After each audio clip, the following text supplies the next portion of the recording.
रानो चिड़िया के खिलौने की दुकान थी। रानो चिड़िया हाथ से बनाए हुए लकड़ी के खिलौने बेचा करती थी। खिलौने ले लो खिलौने, कब से बैठी हूँ एक भी खिलौना नहीं बिका। खिलौने ले लो खिलौने। वहीं पर गौरी कवि और कालू कौवा आ जाते हैं। अरे चिड़िया, तुम ये गरीब चिड़िया खिलौने बेच रही हो, बंद करो प्लीज दुकान को। गंदे वंदे तुमने खिलौने उठाए हुए हैं और सारा दिन बेचती रहती हो। ऐसे ही कालू कौवा ऐसे ही बोलने लगता है। रानो चिड़िया को खूब बातें सुनाता है और उसकी गरीबी के ताने देता है, क्योंकि कालू कौवा इस जंगल में सबसे अमीर था। अरे चिड़िया, तुम ज्यादा यहाँ पे दुकान न खोल। ऐसे ही दोनों की बहस हो जाती है, हाथापाई होती है और सारा कालू सारे खिलौनों को बिखेर के रख देता है। चिड़िया को भी मारता है। चिड़िया बहुत रोती है। अरे कालू जी, आप ऐसे चिड़िया के मुंह ना लगा करें, चले यहाँ से चले। ये तो एक गरीब चिड़िया है, आई बड़ी लकड़ी के छोटे मोटे खिलौने बेचने वाली। चलो चलो कालू जी, हम यहाँ से चलते हैं, आप इसके मुंह ना लगे। ये तो ऐसी ही गरीब पंछी है, गरीबों के मुंह नहीं लगते। ऐसे ही कालू कौवा और गौरी कवि चले जाते हैं। तो सुबह से एक फिक्री भी नहीं हुई, अपने बच्चों को क्या खिलाऊंगी, और सारा कालू ने मेरे सारे खिलौने तोड़ के रख दिए, अब मैं क्या बेचूंगी। मम्मा चिड़िया उदास होकर घर आती है। मम्मा, मुझे बहुत भूख लगी है, आप कुछ भोजन नहीं लाई? क्या कोई बिक्री नहीं हुई आज? आज आपने मेरे लिए खाना भी नहीं पकाया। मुझे तो मम्मा बहुत भूख लगी है, मुझे खाने को खाना चाहिए। मम्मा, आप ऐसे क्यों बैठी हैं? बेटा, क्या बताऊं, आज मेरी एक भी बिक्री नहीं हुई, इसलिए मैं भोजन नहीं ला सकी।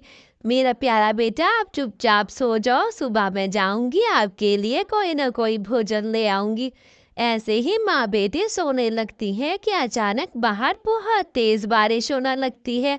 घर भी हिलने लगता है। रानो चिड़िया का घर खूब हिल रहा था, क्योंकि ये घर बहुत कच्चा था। मम्मा, ये क्या हो रहा है? बाहर तो बहुत तेज बारिश की आवाज है। मम्मा, हमारा घर तो हिल रहा है।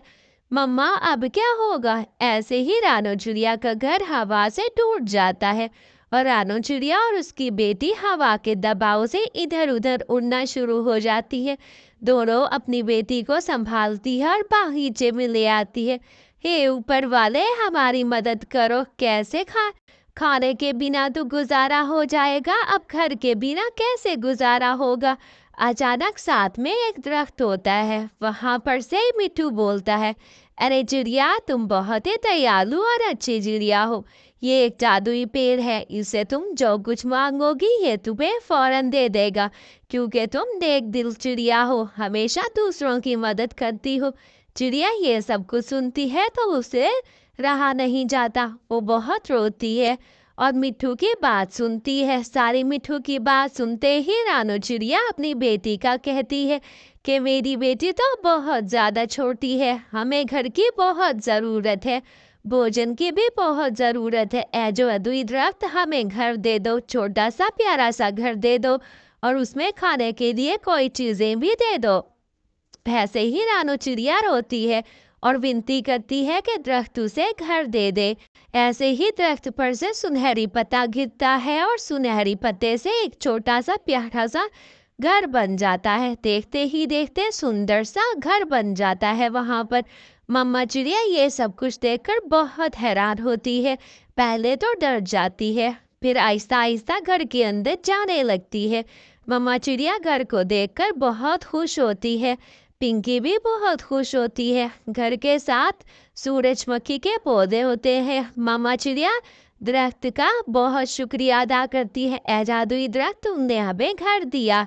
मामा चिड़िया अपनी बेटी को लेकर घर जाती है। बेटा देखो, यहाँ पर तो भोजन भी बहुत सारा है।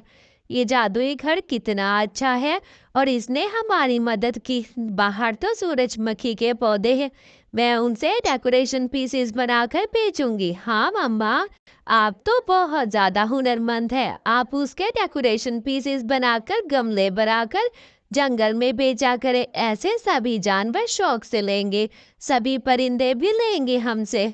हाँ बेटा, डेकोरेशन पीसेस तो बहुत अच्छे बना लेती हूँ, अब से शुरू करती हूँ। और मैं बेचना शुरू कर दूंगी। मम्मा चिड़िया ऐसे ही डेकोरेशन पीसेस की दुकान लगा लेती है। वहां पर थोड़ी ही देर में कालू कौवा आता है। अरे चिड़िया, मुझे माफ कर दो, मैंने तुम्हारा दिल दुखाया।